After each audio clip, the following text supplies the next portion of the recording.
Take a look at this map. Look familiar? It should. If you don't know what this is, it's a map of the current TTC subway lines in 2025. Now, if you didn't know, many people depend on the subway to get to work, school, or even grab a bite to eat.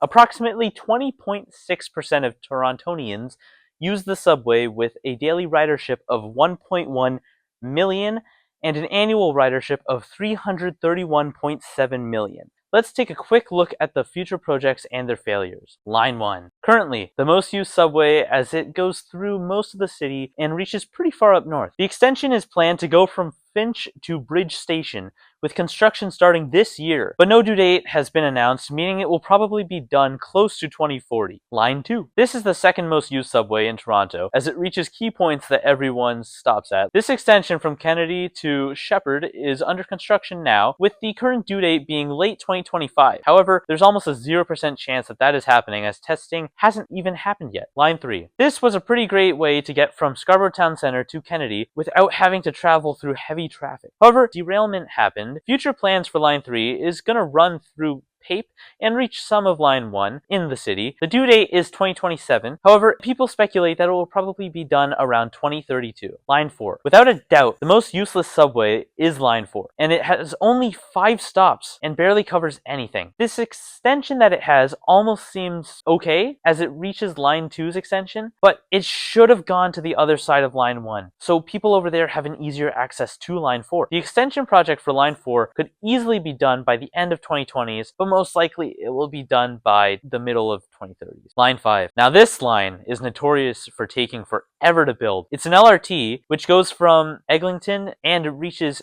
Kennedy Station. The original due date was 2020. However, due to COVID, it moved to 2021. Then for some reason, it kept getting pushed back year after year after year until 2025 when testing started. And it was announced that it would be done by the end of September of 2025. This didn't end up happening, and the train crashed with another train, meaning that the due date will be pushed back, hopefully releasing by next year. Line 6. This line runs off of Line 1 and goes across Finch to Humber College, which will be helpful for those students. The good news is that the LRT is set to open by the end of this year, with plans greenlit. Hopefully, the train doesn't crash. The replacements for the subway systems are currently buses and streetcars, which are factually slower, blocked by traffic, and carry less people, but are okay forms of transportation.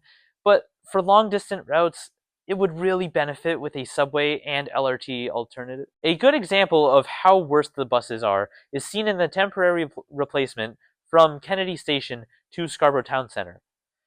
The buses take almost double the time, and with the Line 2 extension due date constantly being pushed back, the time it takes to travel from one place to another takes a whole lot longer. The reason for longer due dates and a lack of subways comes from the provincial government funding cuts and poor ways of construction. An easy solution would be to either add more funding towards the creation of these lines, or better yet, to add an incentive to the construction, such as offering to pay double the pay if the workers finish within 3 years. This has been used by the mayor in the past and has worked well to grow the city of Toronto. But the problem is mostly the premier, who wants to put the funding into his 401 tunnel instead of improving the TTC. So there's not much we can do, which is unfortunate, as Toronto is a beautiful city and would benefit from better public transportation.